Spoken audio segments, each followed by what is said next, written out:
Hello everyone, welcome back to my channel. আজকে আমি তোমাদেরকে দেখাবো আলুর দম রান্না করে।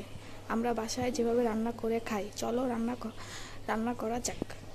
আর আলুটা আমি ভালো করে ধুয়ে এখন আমি হাফ সিদ্ধ করে নিব। আমার আলুটা সিদ্ধ হয়ে গেছে, এখন আমি কাঁটা চামচ দিয়ে এভাবে করে নিব যাতে গ্রেভিটা ভালোভাবে আলুর মধ্যে ঢুকতে পারে।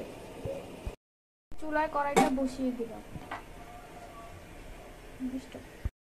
আমার কড়াইটা গরম হয়ে গেছে, এখন আমি দিয়ে দিব তেল। আমার তেলটা গরম হয়ে গেছে, এখন আমি দিয়ে দিব পেঁয়াজ।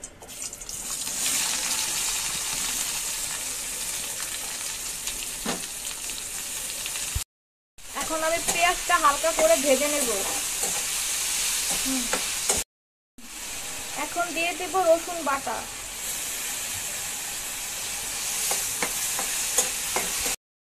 এই যে আমার পেঁয়াজটা হালকা ব্রাউন হয়ে গেছে, এখন আমি দিয়ে দেব হলুদ,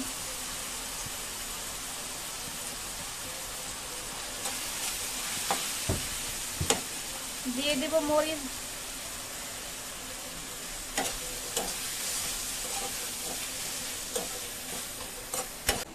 এই যে পেঁয়াজটা হয়ে গেছে, এখন আমি দিয়ে দেব টমেটো।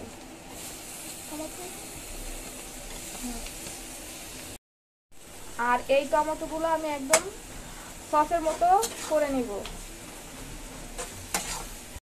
এই যে আমার গ্রেভিটা হয়ে গেছে, এখন আমি দিয়ে দিব আলু।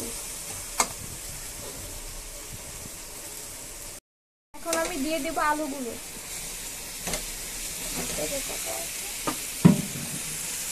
এখন ভালো করে নেড়ে নেব। আলু আর গ্রেভিটা আমি ভালো করে কষিয়ে নেব। কষানো হয়ে গেছে, এখন আমি দিয়ে দেব 1 কাপ পরিমাণ পানি, যাতে আলুটা আর একটু ভালো করে সিদ্ধ হয়।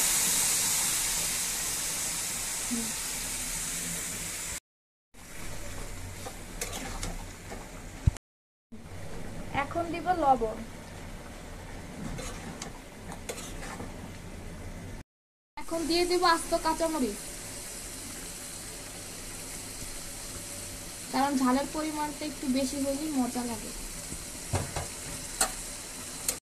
এখন দিয়ে দিব চিলি ফ্লেক্স।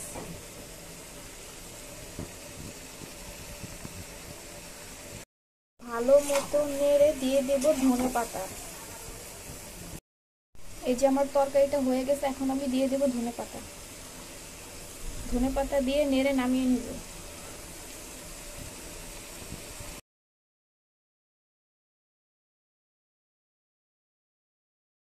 এই যে আমার তৈরি হয়ে গেল আলুর দম।